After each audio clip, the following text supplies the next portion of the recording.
রাস্তার মধ্যে ঘুরে ঘুরে না নাই বাবাজি।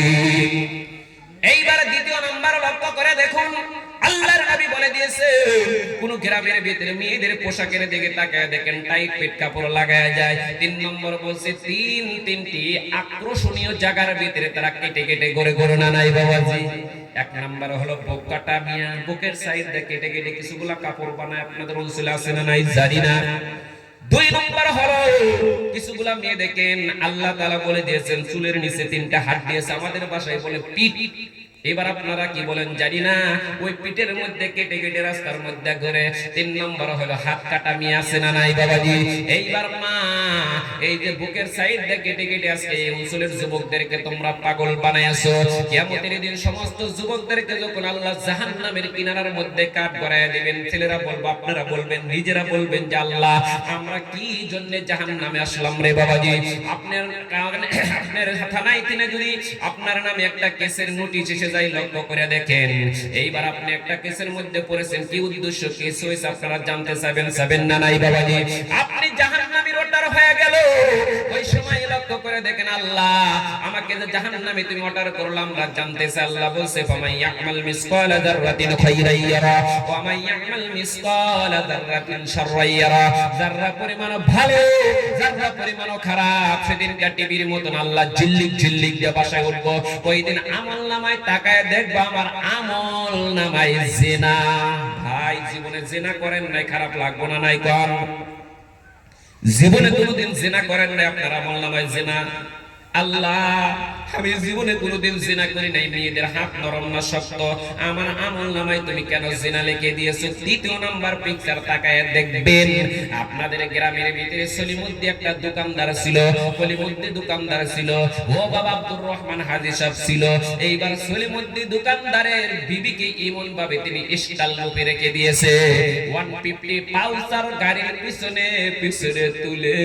এইবার দেখেন তিনটি জায়গায় কাটা কাপড় পরে পরে লাল শাড়ি পিন্দে বাধা উড়াইতে রাস্তার মধ্যে চলে গেছে না নাই বাবাজি।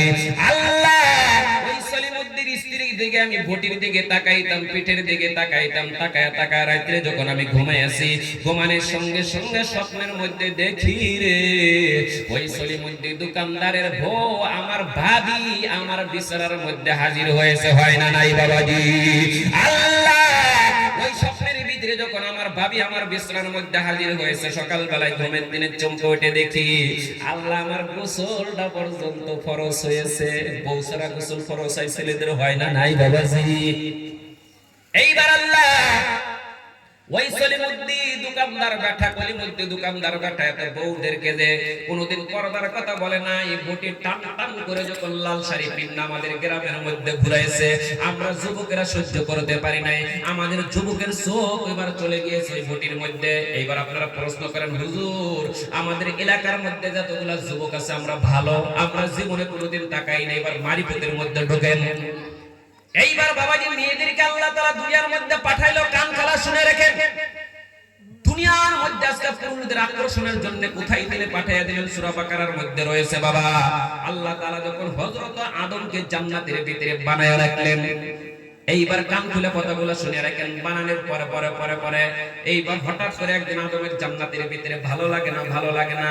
ও ভাই একটা দোকানদারি যারা করে, ভাই ঘন্টির দোকানদারি করে, যারা বিজনেস করে, যারা অফিস করে, যারা স্কুল পড়ায় বাবাজি, যদি হিসাবের মধ্যে একটু ডিস্টার্ব হয়ে যায়, সারাটা রাত হিসাব না মেলা পর্যন্ত আমার ব্রেনে ঘুম ধরে না। ধরে কি বাবাজি?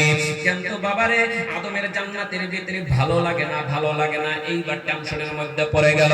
আল্লাহ বলতেছে আদম রে তোমার জান্নাতের ভিতরে এত সুন্দর বিছানা, এত সুন্দর রং তামশার ভিতরে তোমার ভালো লাগে না, কারণ কি?